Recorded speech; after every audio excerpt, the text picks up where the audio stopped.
छत्तीसगढ़ की लोक संस्कृति को विश्व मंच पर नई पहचान दिलाने वाली प्रख्यात पंडवानी गायिका और पद्म विभूषण से सम्मानित तीजन बाई अब हमारे बीच नहीं रही। शनिवार तड़के सुबह करीब 3:15 पर उन्होंने रायपुर एम्स में अंतिम सांस ली। लंबे समय से बीमार चल रही तीजन बाई का इलाज अस्पताल में जारी था, लेकिन आखिरकार उनकी जीवन यात्रा समाप्त हो गई। उनके निधन की खबर सामने आते ही पूरे छत्तीसगढ़ ही नहीं बल्कि देश भर के कला, संस्कृति और राजनीतिक जगत में शोक की लहर दौड़ गई।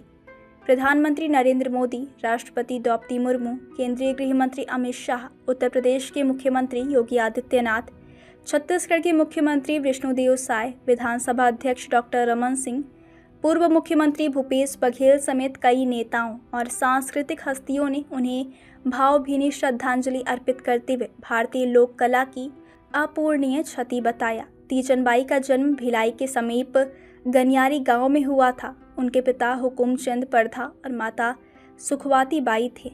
बेहद साधारण परिवार में जन्मी तीजन बाई ने बचपन से ही महाभारत की कथाओं और पंडवानी गायन में रुचि दिखाई। महज 13 वर्ष की उम्र में उन्होंने पहली बार केवल 10 रुपये के पारिश्रमिक पर मंचीय प्रस्तुति दी थी।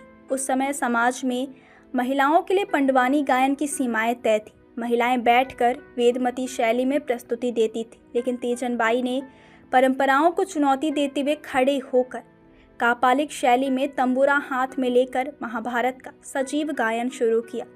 उनकी दमदार आवाज़, अभिनय और भावपूर्ण प्रस्तुति ने पंडवानी को एक नई पहचान दिलाई। हालांकि यह सफ़र आसान नहीं था। कम उम्र में उनका विवाह हो गया था, लेकिन समाज ने उनके मंच पर गाने का विरोध किया।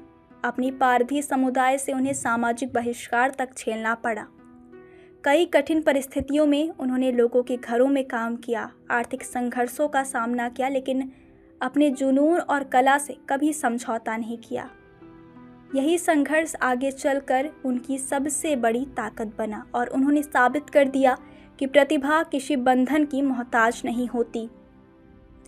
तीजन बाई के जीवन का सबसे बड़ा मोड़ तब आया जब प्रसिद्ध रंगकर्मी हबीब तनवीर ने उनकी प्रतिभा को पहचाना और उन्हें तत्कालीन प्रधानमंत्री इंदिरा गांधी के सामने प्रस्तुति देने का अवसर दिलाया। इस एक प्रस्तुति ने उनकी किस्मत बदल दी। इसके बाद उन्होंने कभी पीछे मुड़कर नहीं देखा।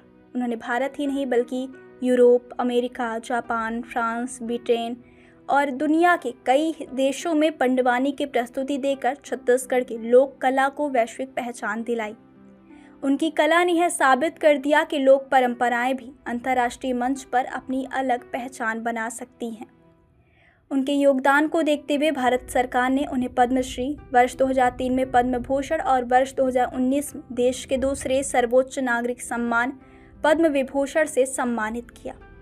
इसके अलावा उन्हें संगीत नाटक अकादमी पुरस्कार सहित अनेक राष्ट्रीय और अंतर्राष्ट्रीय सम्मान भी मिले। उनके सम्मान केवल उनके व्यक्तिगत जीवन की उपलब्धियां नहीं थे, बल्कि छत्तीसगढ़ की सांस्कृतिक विरासत का गौरव भी थे। जीवन के अंतिम वर्षों में तीजन बाई लगातार स्वास्थ्य समस्याओं से जूझ रही थी। वर्ष 2024 में उन्हें लकवे का अटैक आया था, जिसके बाद उनका स्वास्थ्य लगातार गिरता गया। बड़े बेटे के निधन का सदमा भी उन्हें अंदर तक तोड़ गया था। हाल ही में फेफड़ों में पानी भरने, निमोनिया और लो ब्लड प्रेशर की शिकायत के बाद उन्हें 27 मई को रायपुर एम्स के क्रिटिकल केयर यूनिट में भर्ती कराया गया था। डॉक्टरों की लगातार कोशिशों के बावजूद शनिवार तड़के उन्होंने अंतिम सांस ली।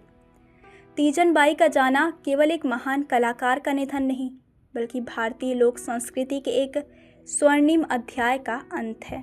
उन्होंने अपने संघर्ष, साधना और अद्भुत प्रतिभा से पंडवानी को विश्व भर में सम्मान दिलाया और आने वाली पीढ़ियों के लिए प्रेरणा की अमिट विरासत छोड़ी। उनकी आवाज़ भले ही अब हमेशा के लिए शांत हो गई हो, लेकिन उनकी कला, उनका संघर्ष और उनकी सांस्कृतिक धरोहर सदियों तक लोगों के दिलों में जीवित रहेगी।